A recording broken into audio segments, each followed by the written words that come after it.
গর্ভাবস্থায় শুধু একটা ভুল ওষুধ খেলে আপনার পেটের বাচ্চা সারা জীবনের ক্ষতি হয়ে যেতে পারে। অবাক লাগছে, কিন্তু এটাই সত্যি। আমরা রোজকার জীবনে যে ব্যথার ওষুধ বা ব্রণের ওষুধ অনায়াসে খেয়ে ফেলি, গর্ভাবস্থায় সেগুলো বাচ্চার শরীরের বিকলাঙ্গ তৈরি করতে পারে। এমনকি গর্ভের সন্তান নষ্ট পর্যন্ত হতে পারে। আমি একজন প্যারামেডিকেল ও ফার্মেসি বিশেষজ্ঞ। মাঠে কাজ করার অভিজ্ঞতা এবং মেডিকেল গবেষণা দুটো মিলিয়ে আজ আপনাদের বলবো এমন 5টা ওষুধের কথা যেগুলো গর্ভাবস্থায় একদম খাওয়া যাবে না। বিশেষ করে 3 নম্বরের ওষুধটা আমাদের দেশে অনেক মহিলারা না জেনে খেয়ে ফেলেন। তাই ভিডিওটি পুরো দেখুন, কাজে লাগবে। ভিডিওর মূল আলোচনায় যাওয়ার আগে আপনাদের কাছে একটি ছোট অনুরোধ থাকবে। আপনি যদি একজন সচেতন মা হয়ে থাকেন অথবা আপনার পরিবারের কোনো গর্ভবতী মা থেকে থাকেন, তবে এখনই নিচের লাইক বাটনে একটি ক্লিক করুন আর কমেন্ট বক্সে জাস্ট হ্যাঁ লিখে দিন, যাতে আমি বুঝতে পারি আমার এই তথ্যগুলো আপনাদের উপকারে আসছে। আর হ্যাঁ, আপনি যদি এই চ্যানেলে একদম নতুন হয়ে থাকেন, তবে চিকিৎসা বিজ্ঞান ও ওষুধের এমন শতভাগ নির্ভুল তথ্য নিয়মিত পেতে এখনই আমাদের চ্যানেলটি সাবস্ক্রাইব করে পাশে থাকা বেল আইকনটি বাজিয়ে দিন। চলুন এবার মূল 5টি ওষুধের নাম জেনে নেওয়া যাক। 1 নম্বরে যে ওষুধগুলো, ব্যথার ওষুধ, যেমন আইবুপ্রোফেন এবং ডাইক্লোফেনাক।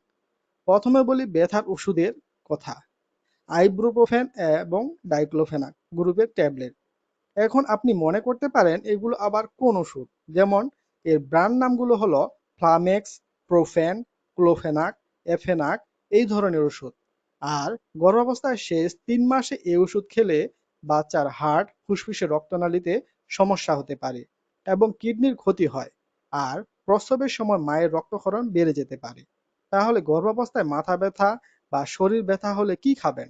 ডাক্তারের পরামর্শ নিয়ে শুধু প্যারাসিটামল খেতে পারেন, যেমন নাপা, এইস, এই ধরনের ওষুধ। 2 নম্বরে যে ওষুধগুলো, অ্যান্টিবায়োটিক, টেট্রাসাইক্লিন, ডক্সিসাইক্লিন।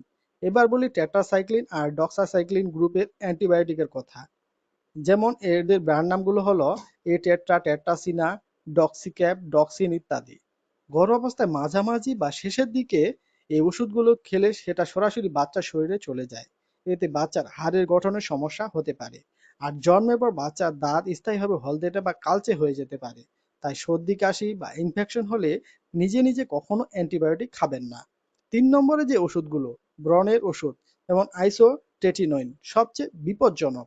এবার আসি সবচেয়ে ভয়ঙ্কর ওষুধটাতে।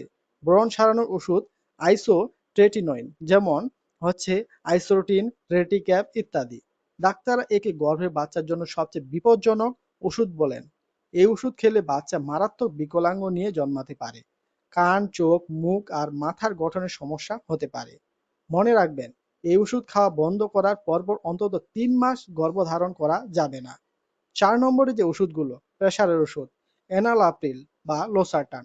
4 নম্বরে আছে প্রেশার কমানোর ওষুধ, এনালাপ্রিল বা লোসার্টান গ্রুপের। এদের ব্র্যান্ড নামগুলো হচ্ছে এনাপ্রিল, এনারিল, অ্যানজিলক, লোসার্ট ইত্যাদি। অনেক মায়ের গর্ভাবস্থায় প্রেশার বেড়ে যায়, কিন্তু ভুল করে এই ওষুধগুলো খেলে বাচ্চার চারপাশে পানি কমে যেতে পারে।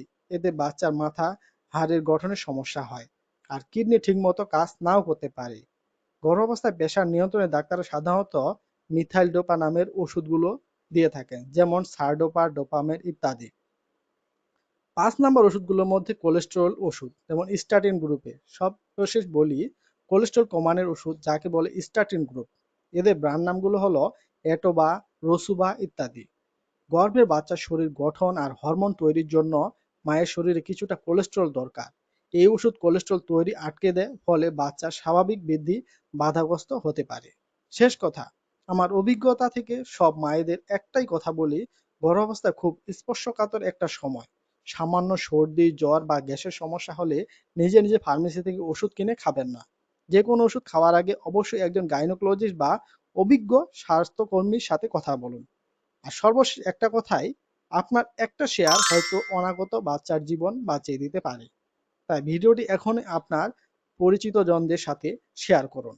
এমন সহজ আর নির্ভরযোগ্য স্বাস্থ্য বিষয়ক ভিডিও পেতে চ্যানেলটি সাবস্ক্রাইব করে রাখুন। আর এই ধরনের আরও কি ভিডিও চান কমেন্ট করে জানাতে পারেন। ভালো থাকুন, সুস্থ থাকুন। দেখা হবে পরের কোনো ভিডিওতে।